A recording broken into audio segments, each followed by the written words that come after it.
Terima kasih masih bergabung bersama kami di Financial Inclusion Talks.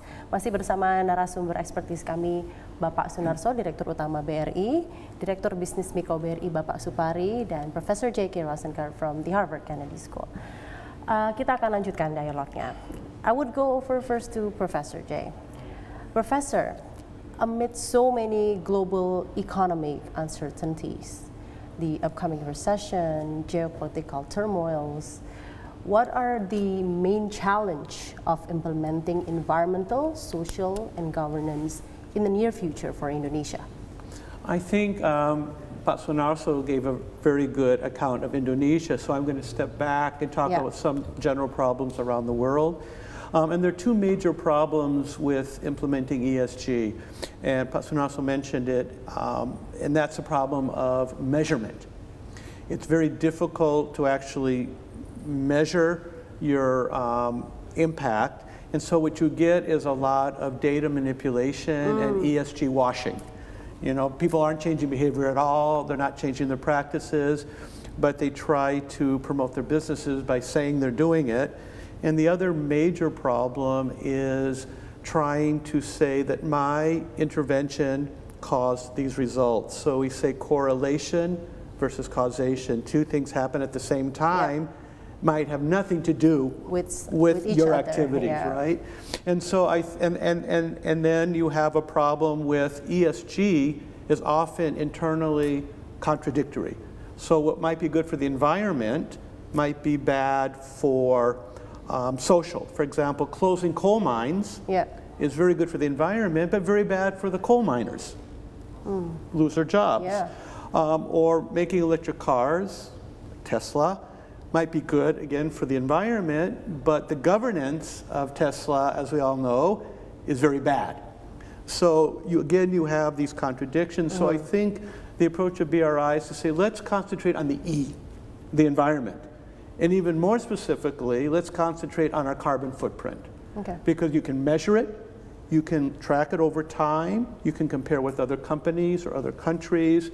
And my advice to other countries has been, you know, ESG sounds very good, but really concentrate on the biggest problem, which is the environment, and something you can measure, and you can try to attribute your initiatives to changes in your carbon footprint. And Harvard University is trying to do the same thing. First, we have to count it, right?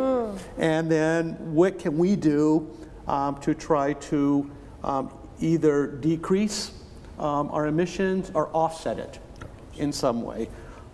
So I think, you know, a lot of the problems that Pak Sunarso mentioned are global problems, but I think that the BRI approach is a good model. It's very practical. Thank you. And I was also saying one of the things I like about trees, going back to banking, is that if people plant a fruit tree, these low-income people get an asset that appreciates over time if they keep it alive. They have an income producer, they have the fruit, and at the same time you're decarbonizing. So again, and you're not changing behavior very much. People love trees, they will take care of them, so you're actually building on traditional behavior and just giving it a little push, a little catalyst. Right. Tadi Anda mention, Pak Sunarso, bahwa BRI tetap pada perannya sebagai akselerator dan role model implementasi ESG di Indonesia. Apakah BRI sendiri sudah memiliki roadmap untuk penerapan sustainable financing? Iya, roadmap itu penting karena seperti Profesor sampaikan bahwa emang tidak mudah, memang sulit. Tetapi kita harus mencoba dan kita harus start, kita harus mulai. Dari mana mulainya? Menurut saya, problem utama adalah membuat masyarakat, membuat orang paham betul apa itu ESG konsep. Jadi kuncinya adalah di strategi komunikasi dulu yang pertama. Gitu. Makanya kita melaluinya role modeling. Role model adalah cara komunikasi yang paling efektif menurut saya karena apa? Bukan hanya cerita gitu, tetapi memberikan contoh. Gitu. Itu yang bisa diikuti. Itu sebenarnya strateginya. Nah sekarang roadmap-nya sekarang.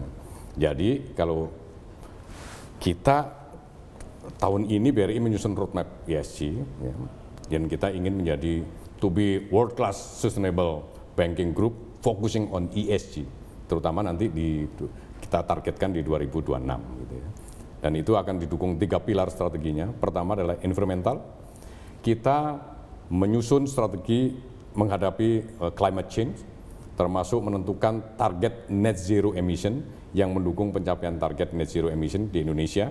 Dan ini tidak lepas dari kita mesti punya metodologi, cara mengukur, kemudian cara mengukur emisi karbon dari aktivitas kita, cara mengukur bagaimana aktivitas kita menyerap karbon, cara mengukur bagaimana kita menahan emisi karbon, itu juga harus ada. Dan di sini saya berkecimpung di sini lama ya, baik secara global maupun domestik maupun lokal, itu problemnya adalah menetapkan metodologi yang bisa dipercaya semua orang gitu. Karena masing-masing kelompok punya metodologi sendiri dan itu yang menjadi sumber perdebatan. Itu penting ya, itu penting ya. Kemudian yang kedua adalah pilarnya adalah sosial, menyusun berbagai inisiatif gitu, pemberdayaan masyarakat, empowering people ini yang paling penting.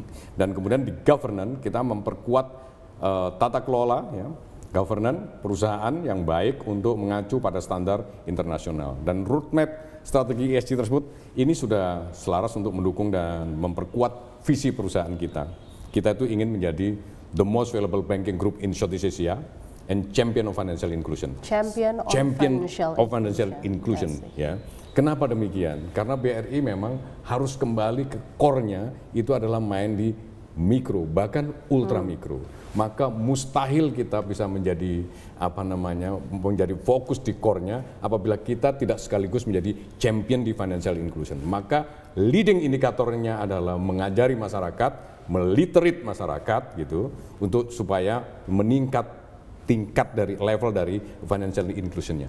Itu sebenarnya yang paling penting. Dan roadmap ESG ini ada tahapan-tahapannya yang kita buat sudah sangat komprehensif dan ini sudah sejalan dengan target nasional maupun global, yaitu Sustainable Development Goals dan juga Paris Agreement. Jadi roadmap kita punya. Dan kemudian strateginya kita tadi katakan yang paling penting sekarang tentang ESG ini adalah strategi komunikasi. Makanya komunikasi yang efektif kita lakukan melalui role modeling. Role modeling. Tidak hanya cerita tapi memberikan contoh. Dan pilar-pilarnya tadi saya sampaikan di environmental, sosial, dan governance. Saya kira itu. Baik, dengan diseminasi informasi, dengan menjadi role model untuk penerapan ESG, harapannya diseminasi informasi lebih baik dan akan tercapai kesadaran ESG secara kolektif pula ya di masyarakat, karena itu yang terpenting. Baik, dialog kita semakin menarik, tapi kita harus jeda sejenak, tetap saksikan Financial Inclusion Talks.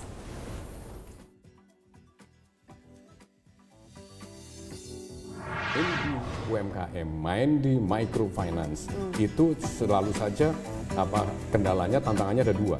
Satu adalah operational cost-nya tinggi, operational risk-nya tinggi. Dan